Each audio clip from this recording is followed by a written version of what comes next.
പക്ഷെ എനിക്ക് ആകെ ഒരു കാര്യം ചോദിക്കാനുള്ളൂ, കോക്കേട്ടാ, ഈ ആൾക്കാർ ആരെങ്കിലും നിങ്ങളുടെ പേര് ഉപയോഗിച്ച് ഇങ്ങനെ ചെയ്യുന്നുണ്ടെങ്കിൽ അതിന്റെ ഒരു സത്യാവസ്ഥ കണ്ടുപിടിച്ച് നിങ്ങളുടെ പേരും കൂടെ സംരക്ഷിക്കാനുള്ളത് നിങ്ങളുടെ ഉത്തരവാദിത്വമല്ലേ?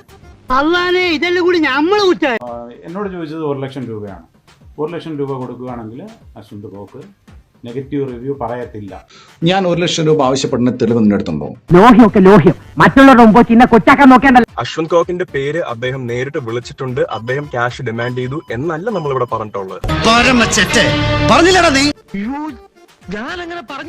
He takes money to do reviews. It's a criminal offense. Direct payments അല്ല റിസീവ് ചെയ്യുന്നത്, വേറെ ബിനാമി വഴിയാണ്. ഉടനെ പ്ലേറ്റ് അങ്ങ് മാറ്റി പിടിച്ച് നിക്കണ്ടേ. എടാ, ഒരു പറയുമ്പോ ഒരു മിനിമം മര്യാദ വേണം. എന്നെ നാണം കെടുത്ത് 1 ലക്ഷം ഉലുവയോ നിന്റെ തീട്ടപ്പടത്തിന് 1 ലക്ഷം രൂപ കേരളത്തിലെ എല്ലാ ജനങ്ങൾക്കും കൊടുത്താൽ പോലും ഒരു പണം കാണൂല. അത്രയും തീട്ടപ്പടോ. ഈ പ്രൊഡ്യൂസർ താടിക്കാരൻ അപരാധി പറയാണ് ഞാൻ 1 ലക്ഷം രൂപ ആവശ്യപ്പെട്ടു. അതിന്